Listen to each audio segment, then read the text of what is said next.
오늘 날씨가 참 좋습니다. 그죠? 오늘 같은 날씨만 되면, 오늘 날씨만큼 우리가 이렇게 살아갈 수 있으면 이 세상은 좀 살아갈 만한데요. 그죠? 여러분 매일 기도하고 있으십니까? 대답이 없으세요. 기도 안 하십니까? 매일 기도하고 사십니까? 매일 말씀 보십니까? 매일 힘들 때마다 찬양하십니까? 예, 가끔 가다가 여러분들 하나님 앞에 볼 일이 있어서 기도하시면 하나님이 뭐라고 그러실까요? 하나님 이렇게 부르시면, 야 오랜만이다 그러지 않을까요?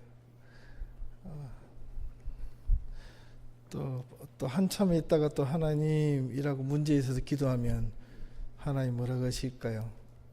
어쩐 일이고. 그리고 또 한참 있다가 또 기도하기 시작하면 하나님 이렇게 하면 또 하나님 뭐라고 하실까요? 예, 또 문제 있어서 기도했나. 그죠? 하나님은 문제가 있거나 없거나 늘 하나님을 불러주시기를 원하십니다. 우리가 부르든 안 부르든 하나님이 늘 함께 우리와 계시지만은 하나님은 그분을 불러주시기를 너무너무 좋아하십니다. 힘들어도, 기분 좋아도, 문제가 없어도, 문제가 있으면 더더욱 하나님이 그래 그죠? 우리 예담교회 모든 성도님들은 매일마다 하나님께 대화하듯 기도하시고 찬양하시고 또 그분이 가르쳐 주시는 말씀을 늘 읽으면서 이 세상을 힘있게 살아갈 수 있기를 주님의 이름으로 축원합니다. 힘을 내시길 바랍니다. 오늘 말씀을 좀 제대로 이해하기 위해서는요, 요한복음 12장 전체를 우리가 조금 제대로 성경을 주의 깊게 함께 볼 필요가 있습니다. 좀 더 집중해서 들으시고 읽으셔야 됩니다. 생각을 좀 하면서 들으셔야지 이 말씀을 제대로 이해할 수 있습니다. 요한복음 12장 전체의 내용은 총 5가지로 설명이 되고 있습니다. 첫 번째는 마리아라고 하는 여인이 예수님 앞에 나와서 자기의 값비싼 향유를 깨뜨려서 자기의 긴 머리털로 예수님의 발을 씻겨드렸던 이야기가 나옵니다. 두 번째는 예수님께서 예루살렘 성으로 입성하셔서 호산나 다윗의 자손의 아들이시여 찬양했던 이스라엘 백성들의 환호성을 받으며 예루살렘으로 들어가신 그 내용이 기록되어져 있고, 그 다음에 이어서 오늘 본문의 말씀인 이 하늘의 미래에 대해서 설명을 하고 있습니다. 그리고 네 번째 이어서 한참을 지나서 하나님을 불신하는 내용들이 나옵니다. 마지막 5번째는 예수님께서 마지막 날에 대한 일과 심판에 대해서 설명을 하고 있습니다. 이 5가지의 내용을 전체를 한 가지 어떤 맥락으로 어떤 핵심적인 어떤 내용으로 연결되고 있는데, 그 문장이 바로 12장 26절입니다. 예수님께서 이렇게 말씀하셨습니다. 사람이 나를 따르려면 나를 섬기려면 나를 따르라, 이 말씀입니다. 나를 섬기려면 나를 따르라. 그렇다면 어떻게 주님 예수 그리스도를 섬기는 것이, 또 따르는 것이 바른 섬김이고 바른 따름인지 우리는 이제 물어야 합니다. 예수님을 섬기고 바르게 따르기 위해서 우리는 무엇을 해야 하는가?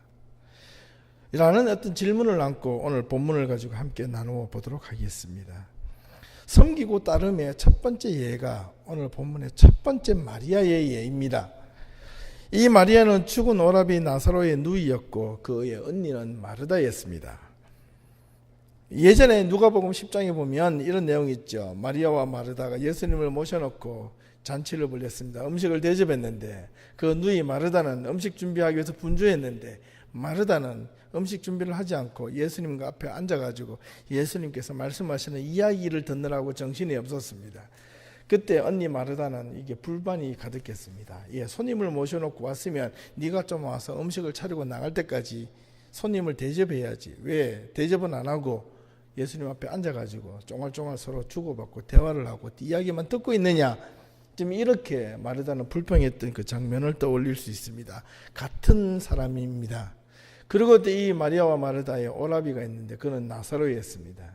죽은 나사로를 예수님께서 살리셨습니다.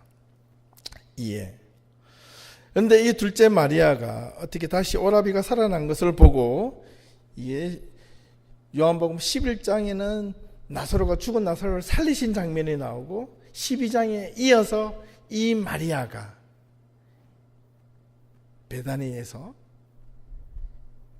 예수님이 들어오셨다는 소식을 듣고 향유를 들고 와서 옥합을 깨트리고 자기 머리털로 예수님을 발을 씻겼다는 겁니다.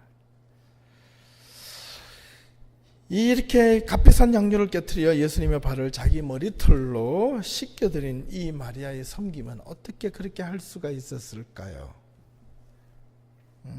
그리고 두 번째에는 예수님의 능력과 명성을 듣고 이적과 기적을 베푼다는 이 예수님의 소문을 듣게 된 이스라엘 백성들이 그분이 예루살렘으로 오신다는 소식을 듣고 모두 달려나가 예수님을 환호하며 그분을 맞이합니다.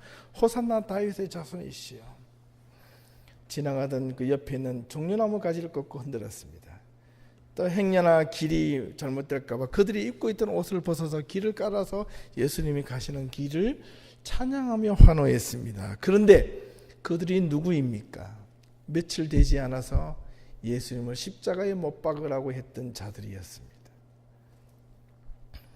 세상은 명성과 능력을 보고 따라가고 줄을 서고 거기에 기대 보려고 온갖 수단과 방법을 가르지 않고 때로는 자신의 양심까지 팔아가면서 출세해 보려는 오늘의 현실과 다름없습니다.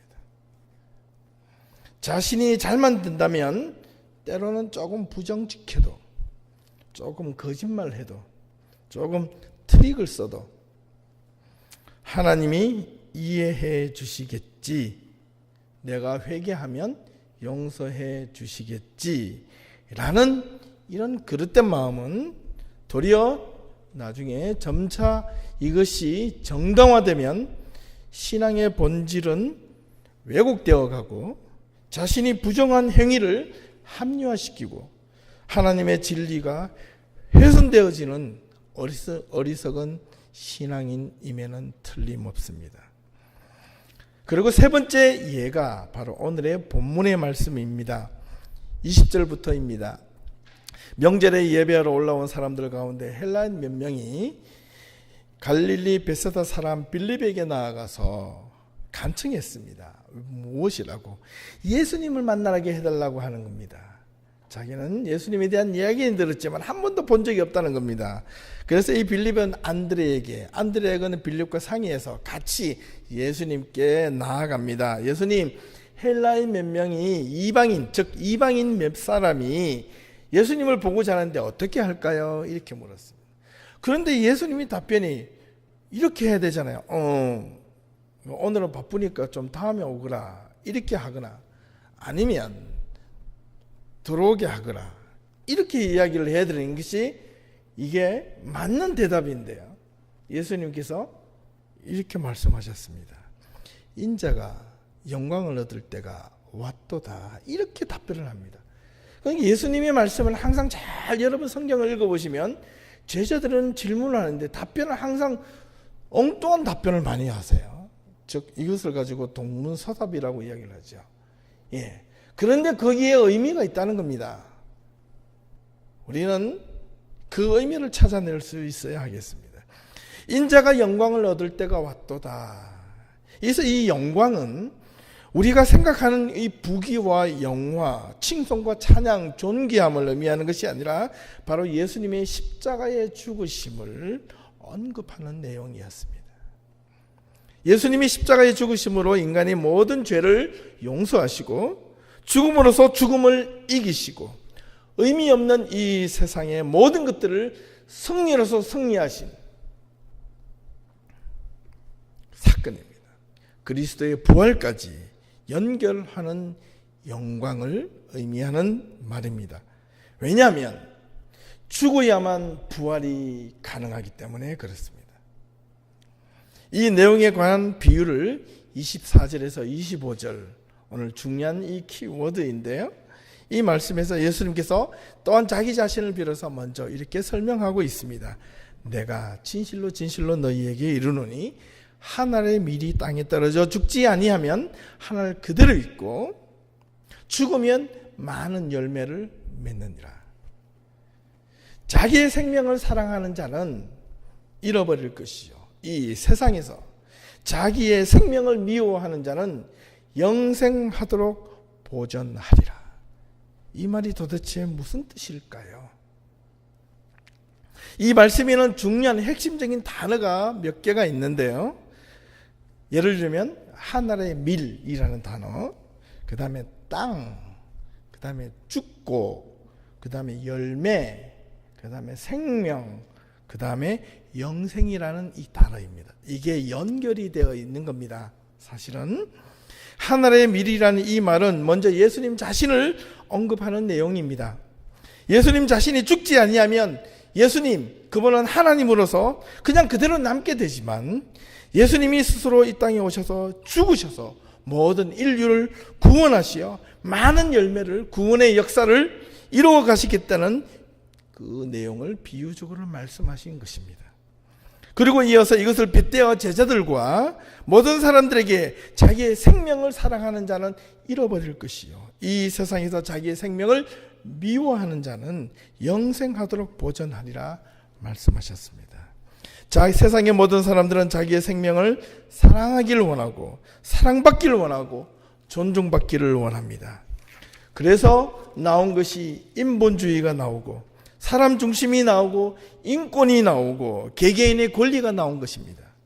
사람답게 살아보자고 외치고 있으며 사람들마다 각각 자기 주장과 다른 사람들이 해치지 않는 한 개인의 생각과 권리를 존중하고 존중받기를 원합니다. 이것이 오늘날 세상의 법입니다. 그래서 사람들 모두는 각기의 생명을 사랑하기를 원하고 사랑받기를 원합니다. 자기의 생명. 그러나 때로는 종종 다른 사람의 생명을 해할 때가 있는데 언제입니까? 자기의 욕심이 지나칠 때, 자기의 분수가 넘어설 때, 자기 마음대로 안 될 때, 다른 사람들이 가는 길에, 자기가 가는 길이 다른 사람들이 방해가 될 때 다른 사람들을 해하고 싶은 겁니다. 그렇죠? 예. 왜? 나를 위해서. 그러나 예수님께서는 이와는 정반대로 말씀하고 계십니다. 자기의 생명을 사랑하는 자는 잃어버릴 것이요, 이 세상에서 자기의 생명을 미워하는 자는 영생하도록 보존하리라, 이렇게 말씀하셨습니다. 앞에서 나와 있나요?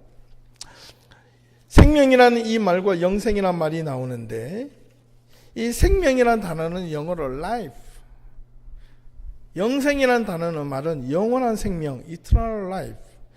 어떻게 영어로 보면 똑같은 단어라고 볼 수 있는데요, 헬라어 원문에는 이 생명이라는 단어가 다르게 적혀 있습니다. 내용이 다르고 뜻이 다릅니다. 처음에 자기의 생명을 사랑하는 자는 잃어버릴 것이요, 여기에 life. 그 다음 자기의 생명을 미워하는 자는, 여기서 life는요 헬라어로 푸시케라는 헬라어로 되어 있습니다. 그러나 자기의 생명을 미워하는 자는 영생하도록 보존하리라. 그래서 영생, eternal life라는 이 life의 단어는 푸시케가 아니라 조에라는 헬라어로 적혀 있다는 사실입니다. 그러면 뭔가 다르겠죠? 다릅니다. 완전히 다릅니다. 이 푸시케라는 이 생명이라는 단어는 인간이 태어날 때 생명을 갖고 나는 자연인 이로서의 그 생명, 목숨, 호흡, 숨을 뜻하는 말입니다. 바꿔 말하면 이 푸시케라는 이 생명은 인간이 타고난 자연적 인간을 뜻하는 말인데, 본질적으로 자기 자신의 이기적인 행복과 유익만을 추구하는 인간을 뜻하는 말입니다.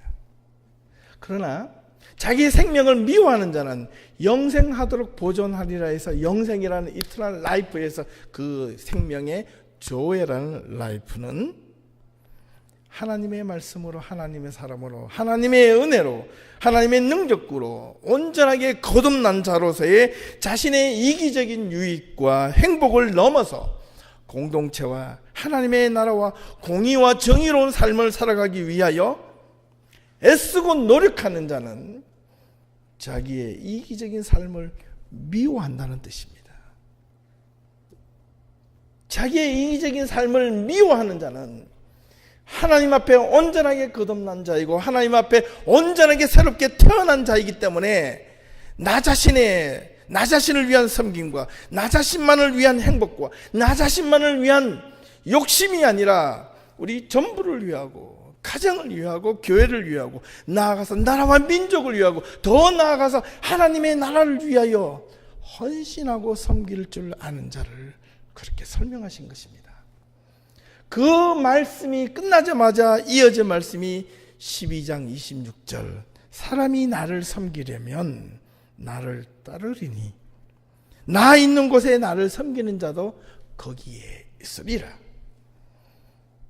이렇게 연결이 되는 겁니다. 그러니까 저와 여러분들이 하나님을 믿고 섬기고 따른다는 것이 단지 그냥 주일날 교회에 나와서 예배 드리는 거 오늘 예배 드리셨어 이것으로 끝나는 것이 아니라는 겁니다. 내가 필요할 때마다 하나님께 기도하며 하나님 도와주세요 라고 해서 내가 하나님의 자녀가 되는 것이 아니라는 겁니다.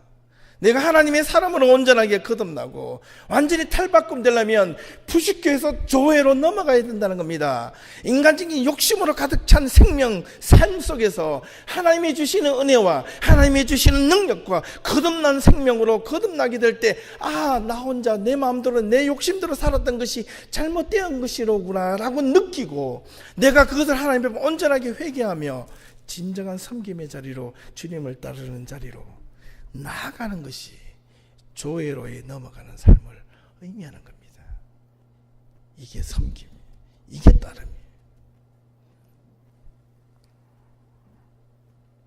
작게는 여러분 아실 겁니다. 가정이 살려면 누군가가 가정에서 희생하는 사람이 있어야 됩니다. 그게 남편이든 아내든. 이 부모가 이게 희생 안 하겠다라고 하면 자식이 고생스러워요. 맨날 물 떠와라 밥해라. 맨날 콩쥐 팥쥐가 되는 겁니다. 그죠? 이 자식이 힘들어요. 그러나 자식이 편안하면요 누가 희생합니까? 부모가 자식을 위해서 애를 써요. 근데 부부도 마찬가지예요. 예. 그렇게 하면 또 제가 할 말이 없는데 우리 아내한테 제가 잘 못하거든요. 예. 거의 집안일은 제가 신경을 못 쓰는 편인데 쓸 수를 잘 몰라요. 근데 하려고 노력은 하는데 이거는 설교에 준비된 건 아니지만 제가 고백을 하는 어제 저녁에도 우리 청년 중에 한 명이 테니스를 꼭 라켓을 새로 바꿨다고 꼭 치고 싶다 그래서 저녁에 나오라 그랬습니다. 설교 준비 다 해놓고 나갔습니다. 1시간만 있겠다 오겠다는데 제가 2시간 있다 왔어요.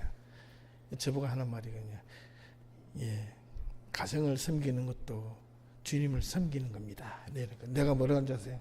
내가 테니스는 노는 게 아니라 내가 테니스도 사역입니다. 이렇게. 여러분 가만히 생각해 보세요.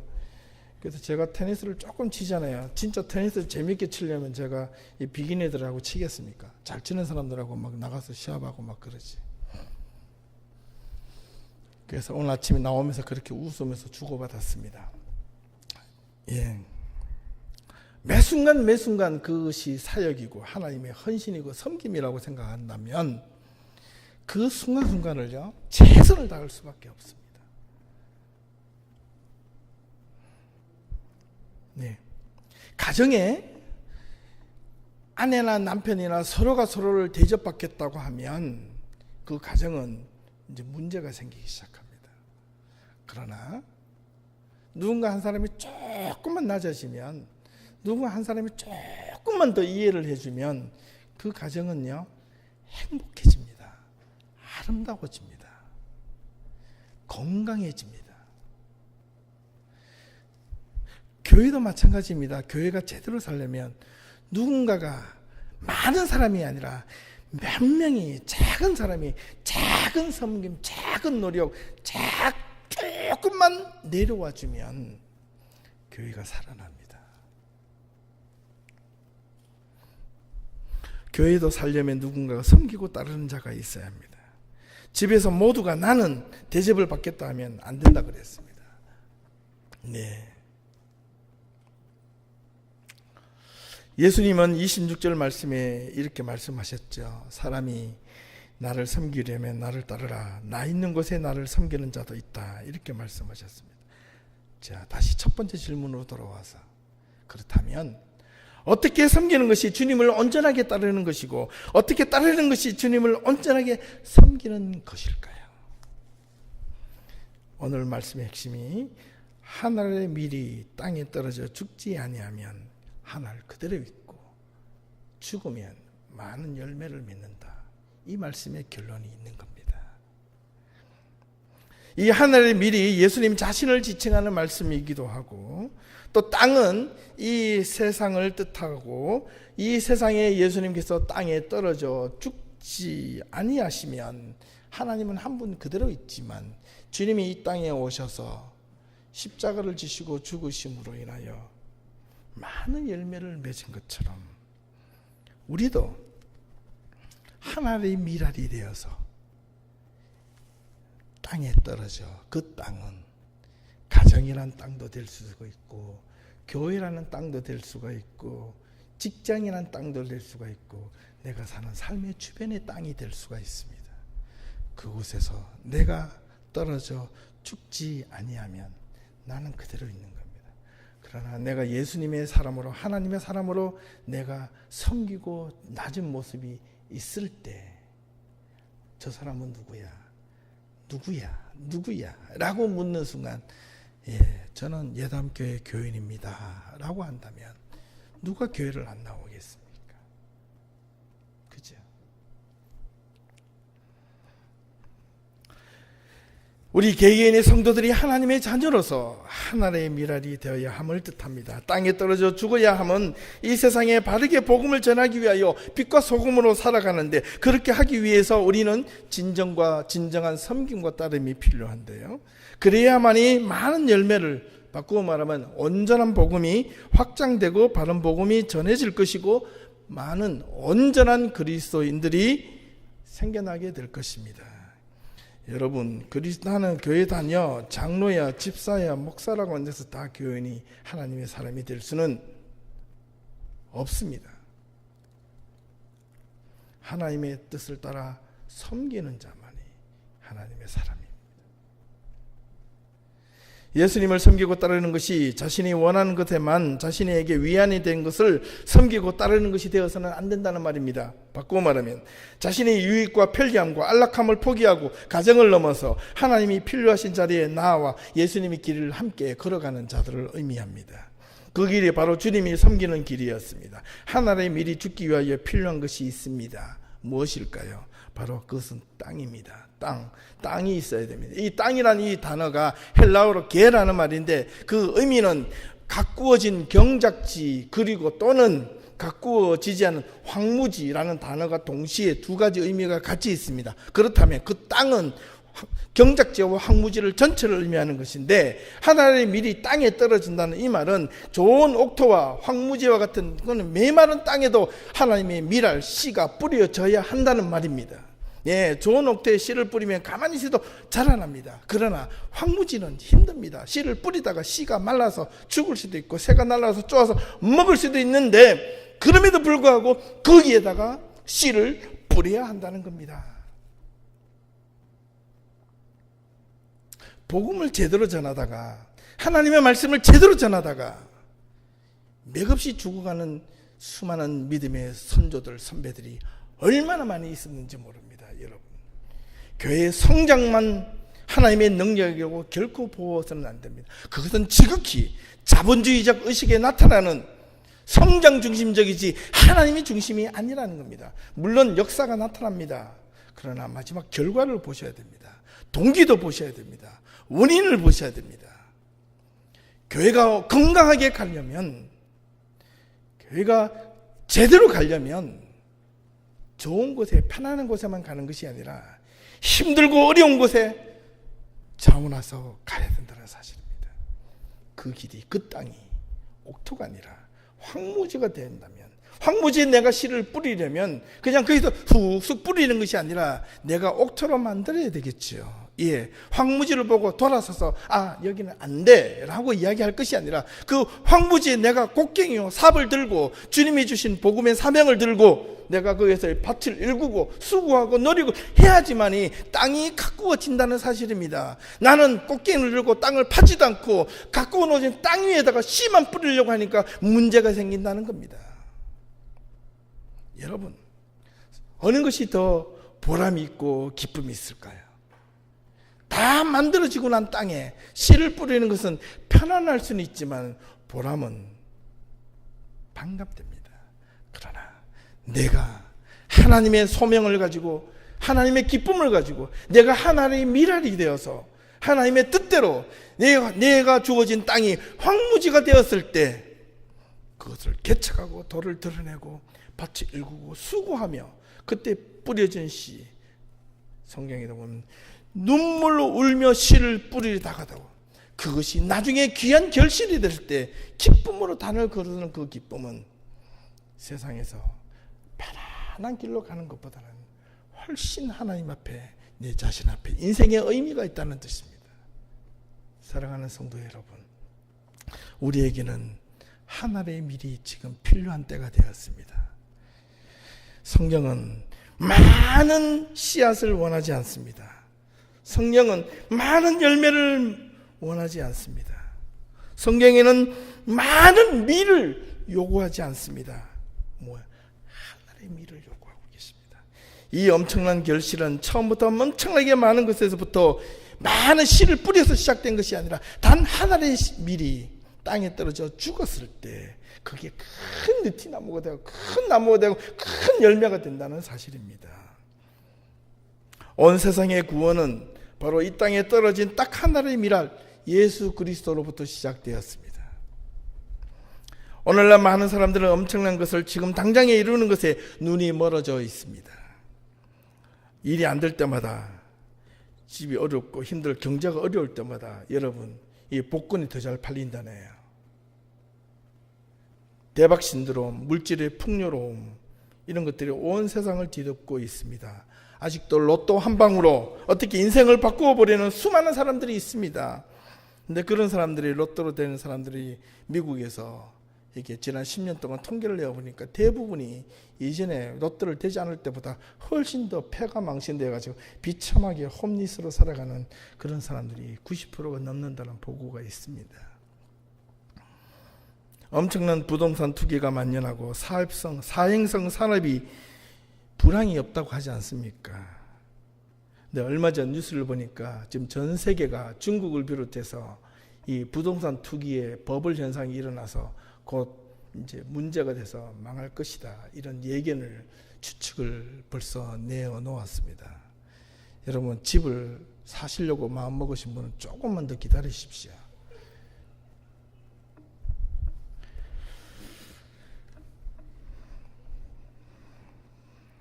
이런 것들이 예언입니다. 그죠?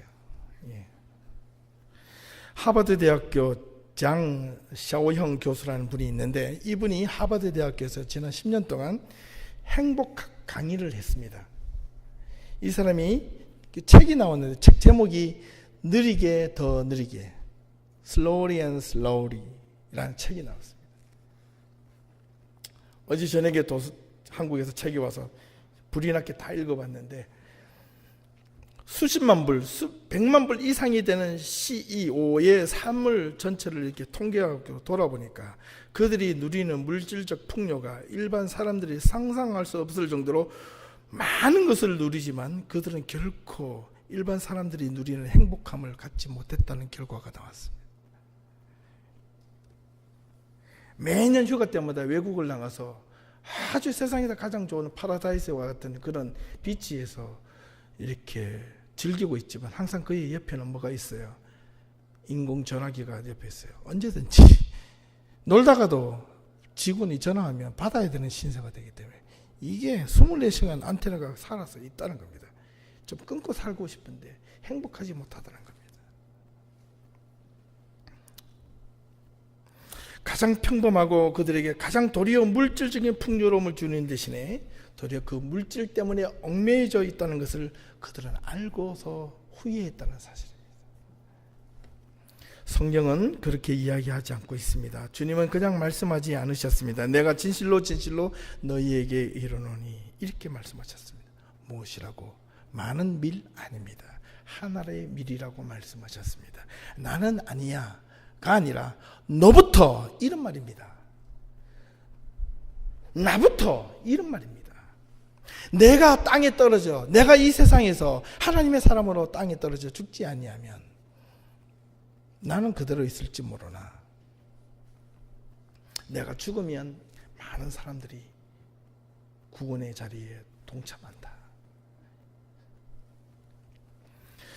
작은 것 하나에 큰 의미를 두는 것입니다. 작은 것이 이 세상은 변하지 않을 것처럼 보여지고 무시하고 저버릴 수 있으나 도리어 작은 것 하나가 전체를 뒤바뀔 수 있다는 힘을 이 성경 오늘 본문에는 있다는 것을 말씀하고 있습니다. 내가 뭐 이런 작은 선한 일, 작은 섬김을 한다고 세상이 변하나 이렇게 말할 수도 있는데요. 여러분, 변합니다.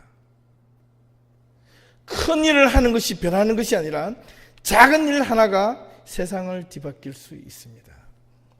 이게 버터플라이 효과라는 이론이 있는 것처럼 동일합니다. 하나님은 큰 일을 하는 사람을 원하시는 것이 아니라 지금 내가 서 있는 자리에서 작은 섬김, 작은 따름이 바로 주님을 따르는 길이라는 것을 이야기하고 있습니다. 하늘의 미랄이 어둡고 두려운 오염된 땅을 새롭게 변화시켰다는 말씀입니다. 저와 여러분이 지금 가정과 직장과 교회를 보이지 않게 잘 섬기고 따르는 것이 하늘의 미랄이 되는 것입니다. 썩어져 죽는 자는 말없이 헌신하고 자신의 이익과 누군가를 알아주고 이해해주기 위하여 들어주기 위하여 교회를 다니는 것 아니지 않습니까? 하나님과 나와의 관계성에서 이것이 올바르게 서 있는 자가 하늘의 미랄이 되는 것이, 그것이 삶 속에서 녹아져 나가는 것이 땅에 떨어져 죽는다는 겁니다. 우리 사랑하는 예담교회 성도 여러분, 우리 예담교회가 조금씩 이제 체질적인 변화가 필요할 때가 되었습니다. 작년들은 작년들대로 더 많은 작년들이 좀 모였으면 좋겠습니다. 전도도 해야 되겠습니다. 너나 할 것 없이 예수님의 말씀을 배우고 연구하는데 좀 힘을 쓸 수 있기를 바랍니다. 성경을 들어보고 다 이해되면 성경은요 들을 필요가 없습니다. 내가 알고 있는 카테고리 속에서만 받아들이면 그거는 의미가 없습니다.